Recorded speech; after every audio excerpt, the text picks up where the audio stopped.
Olá, meu querido irmão e minha irmã, que a paz do Senhor Jesus venha sobre a sua vida e sobre a sua família. Aqui é o pastor Antônio Júnior e eu desejo que nesta noite o Senhor fale ao seu coração, que Ele traga o descanso e o renovo que você precisa para terminar bem esse dia. E para isso eu quero trazer uma mensagem que vai te mostrar a diferença entre o arrependimento e o remorso, e o que nós devemos fazer para não sermos enganados por esses sentimentos. Mas antes de começarmos, eu quero pedir que você se inscreva aqui no meu canal, clica no botão abaixo do vídeo, inscrever-se, e do lado vai aparecer um sininho. É muito importante que você ative ele para que você receba a notificação do YouTube sempre que eu colocar um vídeo novo. E tem sido maravilhoso, eu tenho visto muitos depoimentos, muitos testemunhos do que Deus está fazendo, então ficarei muito feliz se você acompanhar comigo essas orações, porque juntos nós somos mais fortes, amém? E depois que você terminar essa mensagem, não se esqueça de compartilhar no WhatsApp. Tem muita gente dizendo que está compartilhando nos grupos de família, tem compartilhado com os amigos, e Deus tem feito a obra, irmãos. Então essa obra não é minha, essa obra é do Espírito Santo de Deus, amém? Então, para começar essa mensagem de hoje, eu quero ler com vocês uma passagem que está em 2 Coríntios, capítulo 7, o versículo 9. Olha o que diz: A tristeza, segundo Deus, produz um arrependimento que leva à salvação, e não remorso, mas a tristeza, segundo o mundo, produz morte. Olha isso, irmãos. Aqui nós vemos que a coisa mais certa a se fazer é se arrepender de verdade de um erro que cometemos e de todos os nossos pecados. Mas nem sempre isso é fácil. Sabe por quê? Porque o arrependimento tem a ver com você engolir o orgulho, reconhecer as suas falhas, demonstrar que você não é tão bom assim ou superior às outras pessoas. E é por isso que tem muita gente que sente apenas o remorso, que é aquele sentimento ruim depois que você fez algo errado. Mas poucas pessoas se arrependem de verdade. E a Bíblia está cheia de exemplos de pessoas assim. Por exemplo, no livro de Êxodo, nós vemos que Faraó teve um momento que ele reconheceu a Moisés e Arão o seu pecado. Então vamos ver o que ele disse para os dois. Está lá em Êxodo capítulo 9, o versículo 27. Desta vez eu pequei, o Senhor é justo, eu e o meu povo é que somos culpados. Analisando aqui essas palavras de Faraó, temos a impressão de que Faraó realmente se arrependeu. Isso porque o que ele recebeu ali como castigo foi algo terrível. A Bíblia diz que Deus mandou uma tempestade de granizo que acabou com tudo, acabou com a lavoura, matou muitas pessoas, foi algo assustador. Mas a história ali na Bíblia mostra que isso tudo foi um remorso. Faraó não se arrependeu de verdade. Sabe por quê? Porque ele continuou com seu coração endurecido, ele não quis mudar de vida e não quis obedecer às ordens de Deus de liberar o seu povo. E um outro exemplo que nós temos na Bíblia é o do rei Saul. A Bíblia conta que ele reconheceu ao profeta Samuel que ele tinha desobedecido uma ordem importante que Deus tinha lhe dado antes de sair para a batalha contra os amalequitas. O Senhor tinha mandado ele matar todos os homens daquele povo inimigo, porque senão as futuras gerações iriam perseguir o povo de Israel. E além disso, ele deveria matar o rei daquele povo, o rei Agag. Mas Saul errou ao não obedecer à voz de Deus. E o seu erro não foi suficiente para levar Saul ao arrependimento verdadeiro. E ele continuou levando uma vida de desobediência a Deus. E sabe o que aconteceu? Saul ele perdeu o seu cargo de rei de Israel. Saul ele perdeu a unção de Deus sobre ele. Então olha o perigo da gente não se arrepender de verdade, da gente apenas sentir aquele remorso, aquela tristeza por causa do erro, do pecado, mas não mudar de vida. E por fim, eu me lembrei aqui de um exemplo no Novo Testamento, que é daquele jovem rico que foi até Jesus e perguntou a ele como receber a vida eterna. Então Jesus contou para ele que ele precisava vender tudo o que ele tinha e dividir o dinheiro entre os pobres, para depois segui-lo, porque Jesus sabia que aquele homem amava as riquezas, ele era dono de muitas propriedades. E eu sempre costumo dizer o seguinte: ter muito dinheiro não é pecado, não é pecado você ser rico. Tanto é que a Bíblia traz muitas instruções para quem é rico, e ela diz que os ricos devem ser ricos de boas obras, de amor, de compaixão, mas a Bíblia mostra que isso tudo pode ser perigoso, porque quanto mais você tem, mais você fica apegado com isso, e se o seu coração estiver nisso, você não vai conseguir obedecer a Deus, fazer a vontade do Senhor. E a Bíblia conta então que quando aquele jovem ouviu de Jesus essas palavras, que ele deveria vender tudo e segui-lo, ele então virou as costas para Jesus, muito triste. Por quê? Porque ele não queria se arrepender, ele não estava disposto a mudar. E sabe o que esses 3 homens que eu falei para você, eles têm em comum? Eles sentiam remorso das decisões erradas que eles tinham tomado, ou seja, eles tinham em seu coração a tristeza do mundo, que produz apenas a morte.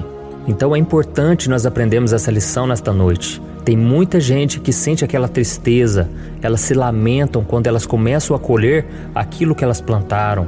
Elas ficam tristes quando percebem que perderam algo, que destruíram relacionamentos, que se machucaram, que tomaram decisões erradas, mas isso não significa necessariamente que elas estão arrependidas.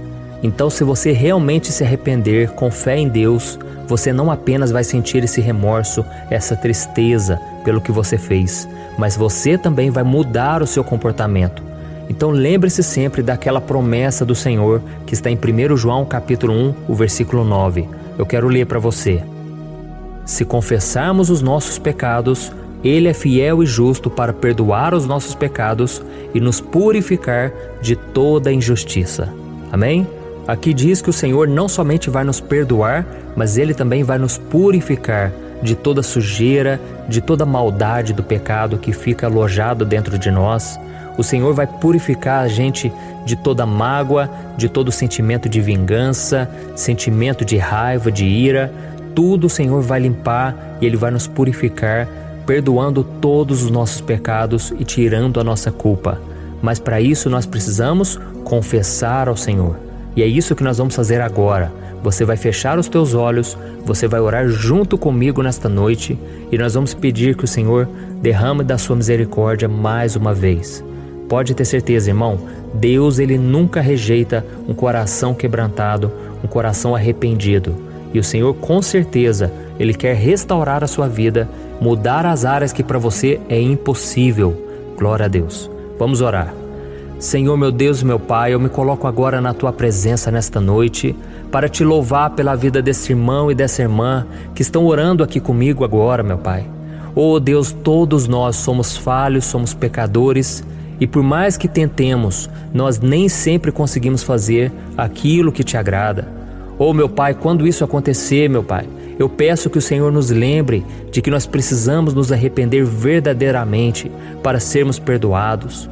Que o nosso orgulho não nos domine, que a nossa carne não queira se sobressair ao nosso espírito. Oh meu Pai, não deixe que o nosso coração fique endurecido como o de Faraó, o coração de Saul, ou daquele jovem rico que se encontrou com Jesus. Oh meu Deus, eles tiveram a oportunidade de ser perdoados e receber uma nova vida, mas preferiram continuar te desobedecendo e indo contra os seus mandamentos. Oh Deus, que a Tua palavra seja sempre o guia na nossa vida, que a gente venha ter prazer em Te obedecer, que o Senhor mostre para nós as áreas que ainda não foram tratadas, as áreas que ainda estamos sendo vencidos.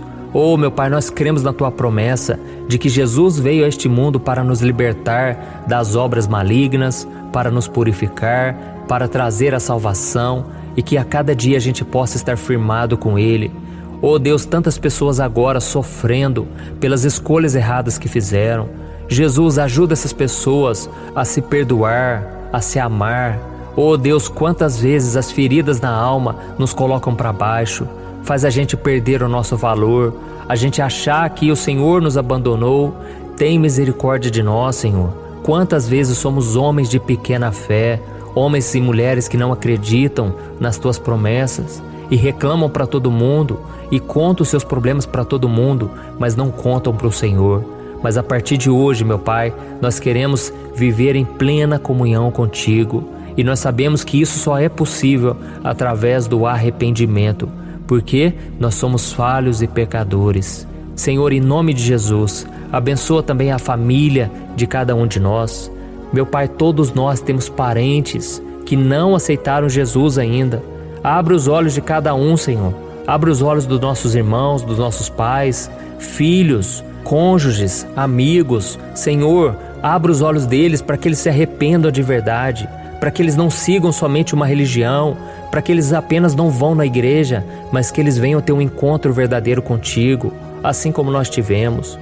Meu Pai, que essa tristeza que muitas vezes toma conta de nós, que ela venha produzir algo de bom, que ela venha transformar a nossa vida e que a gente venha se alegrar também no seu perdão, nas suas promessas que são maravilhosas, que estão disponíveis para todos nós. Meu Pai, não permita que nenhum dos teus filhos saia dos teus caminhos, mas que a cada dia a gente venha se fortalecer nessa corrente de oração e que a gente venha estar cada dia mais próximos do Senhor. Em nome de Jesus que eu oro e te agradeço. Amém. Glória a Deus. Olha, eu tenho percebido uma coisa que tem me deixado muito preocupado. A cada 5 casais que eu tenho conversado, pelo menos 3 vivem pensando em se divorciar por estarem totalmente desgastados na sua vida conjugal.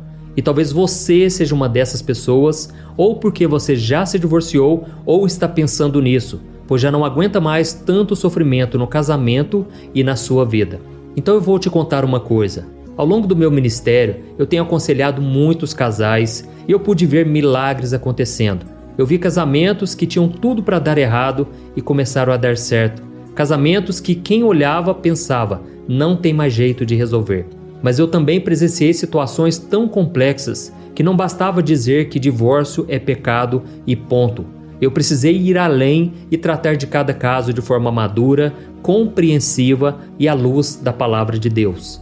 E foi então que eu decidi registrar tudo isso que eu aprendi nesses anos em um único livro que já está transformando a vida de milhares de pessoas. O nome dele é O que a Igreja Não Te Conta sobre Divórcio e Novo Casamento. Nele, eu abordo esse assunto que é tão sensível de uma maneira bíblica, sem julgamento e que vai te trazer conforto e direção. Eu sei que muitas vezes você sofre porque você não queria estar nessa situação e também não sabe como sair dela. Além disso, você ainda tem que lidar com o medo de estar fazendo a escolha errada todos os dias. E eu quero te falar uma coisa, você não precisa mais viver cheia de culpa e medo. Chegou a hora de você se livrar desse sentimento de confusão, de infelicidade. Chegou a hora de você acreditar que Deus te ama, Ele não esqueceu de você e Ele tem um plano abençoado para a sua vida. Todos os dias as pessoas me perguntam, pastor, até que ponto eu devo lutar pelo meu casamento? O que será que Deus vai pensar se eu me divorciar? Se eu me casar novamente, será que Deus vai me abençoar ou eu nunca mais poderei ser feliz com alguém? Por isso, além de responder essas e outras dúvidas de acordo com a palavra de Deus, eu conto no meu livro algumas situações reais vividas nos relacionamentos para que você se identifique e eu também mostro qual é a melhor decisão que você deve tomar, tá bom? Eu tenho certeza que esse livro vai ser um divisor de águas na sua vida. E para que você tenha acesso a esse conteúdo agora mesmo e comece já a mudar de vida, eu estou disponibilizando o livro no formato digital para você ler onde você estiver, no seu celular ou no seu computador.